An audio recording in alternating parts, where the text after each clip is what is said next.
Ndio. Tumeona Yanga wameendelea kuboresha kikosi chao, na katika mapitio ambayo wameyafanya katika mechi za mzunguko wa kwanza wamebaini mambo mbalimbali, wakibaini pia issue ya benchi la ufundi kwamba ile style of play ya kocha Pedro Gonçalves ilikuwa haiendani na style of play ya Yanga. Wametoa waraka wao na wamemwongeza kocha Moulin kama kocha msaidizi wa Pedro Gonçalves. Kwanza hizo taarifa kocha ulizipata na umezipokeaje kama kocha? Mimi nimeshazipata toka jana ile kikao kilipomalizika, nimezipata taarifa na nimezipokea kwa mikono miwili, maanake lengo ni kuimarisha benchi la ufundi. Na umewaelewa walipokuwa wanasema kwamba style of play, ina maana Pedro Gonçalves alikuta Yanga ikiwa ina style of play yake, ilikuwaje mpaka wakamsajili kama style of play ya kocha ilikuwa ni tofauti?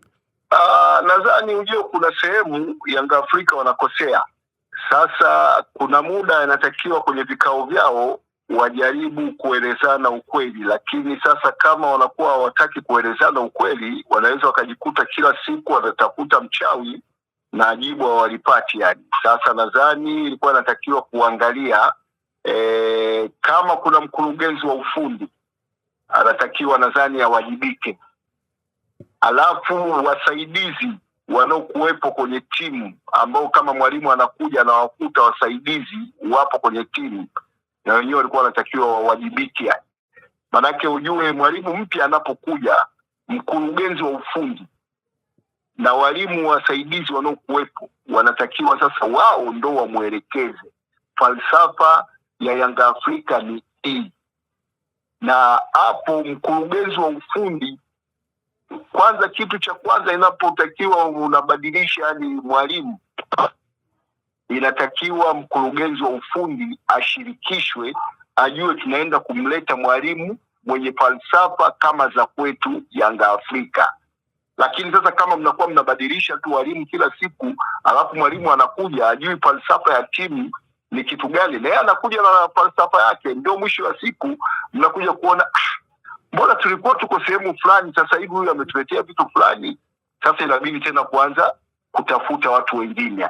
Sasa ni vitu ambavyo inatakiwa kwangu mimi upande wa Yanga Afrika wajaribu kuviangalia, na kama kuna uwezekano, kama hakuna mkurugenzi wa ufundi, basi inatakiwa yani kwenye vikao wanapokaa watu wamwambie ukweli injinia. Maana kipindi hiki cha miaka miwili mitatu wamefanya vizuri, lakini sasa anapoelekea wanamwambia bwana injinia, hapa tunapoona sasa hivi tunapoelekea sipo, hebu jaribu kurudi kwenye ule muundo wako uliotufikisha sehemu fulani kwenye hii miaka miwili mitatu yani. Lakini sasa kama mnakuwa mnakaa kwenye vikao kila kitu ndio mzee ndio mnajikuta yani amtatui matatizo yenu, mnaanza sasa kumtafuta mchawi. Mwisho wa siku mchawi mnamuona ni kocha, kumbe tatizo lipo huko ndani mwenu yani. Sasa kwa haya maamuzi ambayo wameyafanya ya kumongeza Moulin, ambaye sasa kwa hii taarifa ni kwamba Moulin anafahamu style of play ya Yanga, unaona wakirejea katika yale makali ambayo wamezoeleka kuwa nayo? Sasa hapo itategemea na ushirikiano atakaopata wa mwalimu Pedro. Maanake Pedro ndo head coach. Sasa inatakiwa Moulin na Pedro wawe kitu kimoja. Pedro inabidi sasa akubali ushauri wa Moulin. Kama atakubali ushauri, nadhani timu inaweza ikarudi kwenye ubora wake. Lakini sasa kama kukiwa yani bosi anaona yani alioletewa msaidizi wake anataka kumpanda kichwa, sasa hapo nadhani kazi haiwezi ikafanyika inavyotakikana. Lakini kama Pedro akikubaliana na matokeo, huyu mtu aliomleta anaifahamu falsafa ya Yanga Afrika, ngoja ni ule ushauri atakaonipa tumfanyie kazi, timu inaweza ikarudi kwenye ubora wake. Lakini inachotakiwa kwenye kamati za Yanga Afrika mule ndani na zaidi mkurugenzi wa ufundi, nadhani wanatakiwa wajitafakari sana kwa mapana. Na mwalimu Bakari Malima, we kama inavyojulikana ni mwalimu wa soka na umecheza soka, na hasa hapo umepita katika klabu ya soka ya Dar es Salaam Africans. Hivi inakuwaga ni rahisi kwa kocha kubadilisha staili yake ya ambayo anataka timu icheze, ile style of play? Ndio maana nimesema ujue makosa yamefanyika toka mwanzo. Ndio maana nimesema yani, kama kuna mkurugenzi wa ufundi, ilikuwa inatakiwa mkurugenzi wa ufundi awajibike yani. Maana ujue unapomleta mwalimu inatakiwa unamleta mwalimu ambaye unaona huyu ataendana na falsafa zetu tunazozihitaji, lakini ukimleta tu mwalimu ili mradi, ndio matatizo yanayotokea haya. Maana kuja kumbadilisha tena mwalimu kutoka kwenye falsafa yake aingie tena kwenye falsafa ambazo alikuwa hajazizoea.